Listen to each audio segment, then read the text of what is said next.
What would you do if the very people meant to serve and respect you disrespected you on your own jet? This is the story of a black CEO who stayed calm, silent, and graceful when a flight attendant crossed the line, only to make a decision 10 minutes later that shocked everyone on board. What happened at 30,000 feet is a leadership lesson the world will never forget. This is HB Vibes, your home for shocking and emotional war stories. Hit like, smash that subscribe, and let's dive into the drama. Sparkles. Amara Williams had always loved the feeling of boarding her private jet. It was more than luxury to her, it was a reminder of how far she had come. From growing up in a modest neighborhood with limited opportunities, to becoming the youngest black female CEO in her industry, every step onto that jet was like walking through a doorway that her younger self had once been told was forever closed. On that particular morning, Amara was heading to Geneva for an international conference. The trip wasn't just another business venture, it was personal. She was preparing to announce a groundbreaking partnership that would secure her company's global reputation.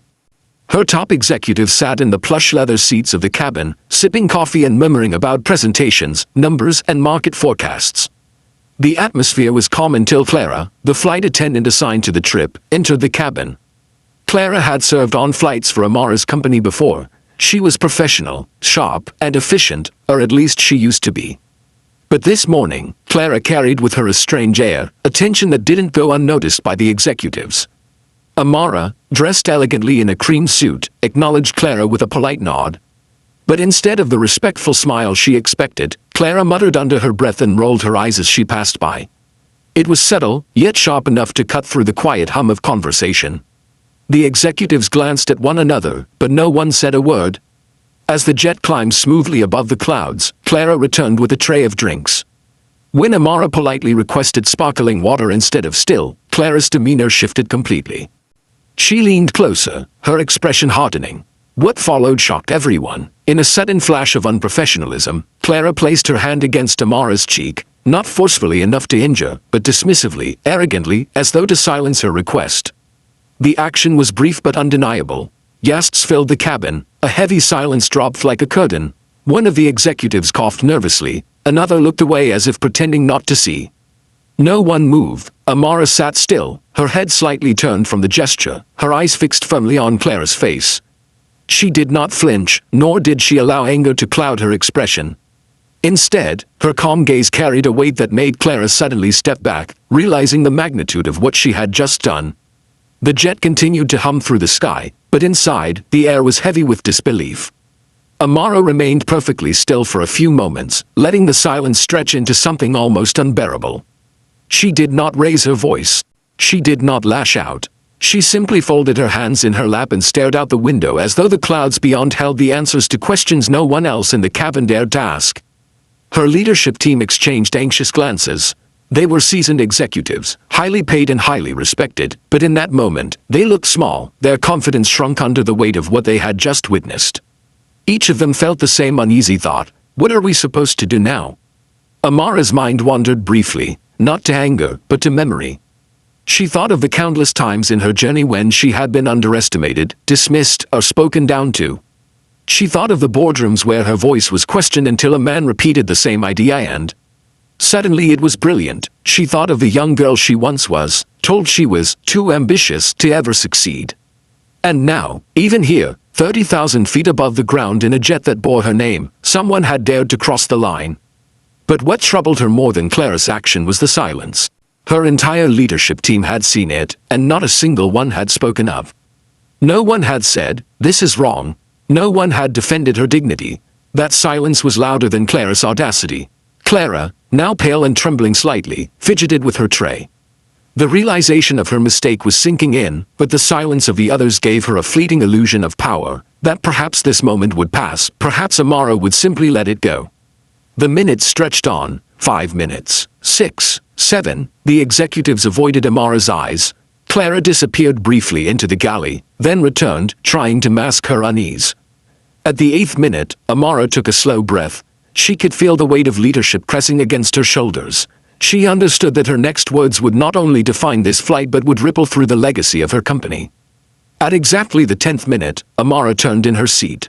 Her voice, when it came, was calm, so calm it commanded the attention of every soul in the cabin.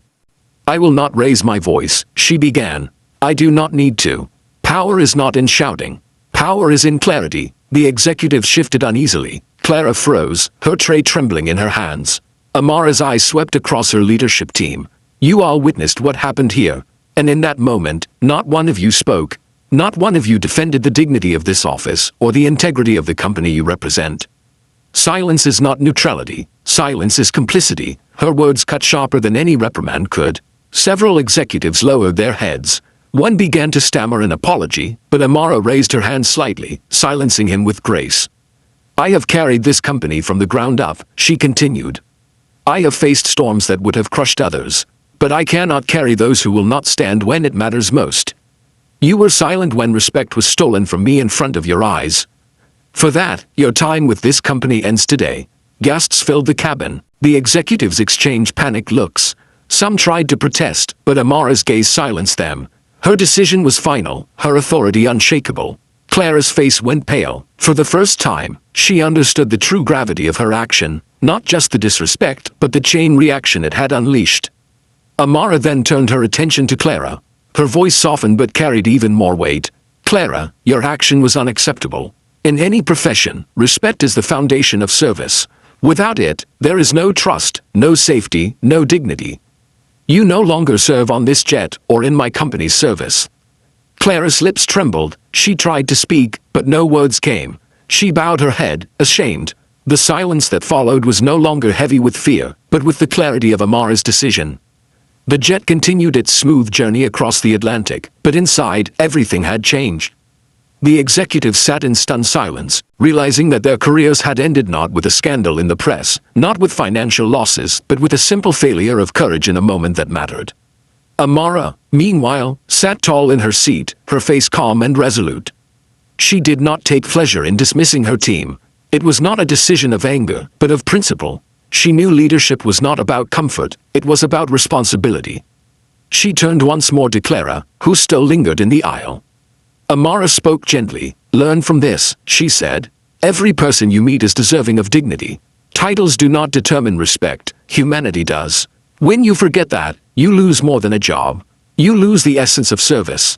Clara nodded silently, tears in her eyes.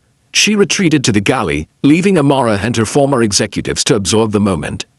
As the jet descended toward Geneva hours later, Amara looked out the window at the endless clouds below. She thought of the young girl she once was, sitting in a small room with big dreams. She thought of how people had tried to silence her, belittle her, dismiss her. And she thought of how she had turned each of those moments into fuel. This moment, too, would become part of her legacy, not for the humiliation she suffered, but for the way she transformed it into empowerment. She had reminded everyone aboard that respect is non-negotiable, that silence in the face of wrong is as dangerous as the wrong itself, and that true leadership requires courage. When the jet touched down, Amara stepped onto the tarmac not as someone who had been disrespected, but as someone who had reclaimed her power with grace. The world would soon hear of the new partnership she was about to announce, but those who had been on the flight that day would remember something else entirely, the lesson at 30,000 feet that no one would ever forget. If you felt the heartbeat of this story, give it a like, share it with someone who needs hope, and subscribe to HB Vibes, where every story carries a lesson for the soul.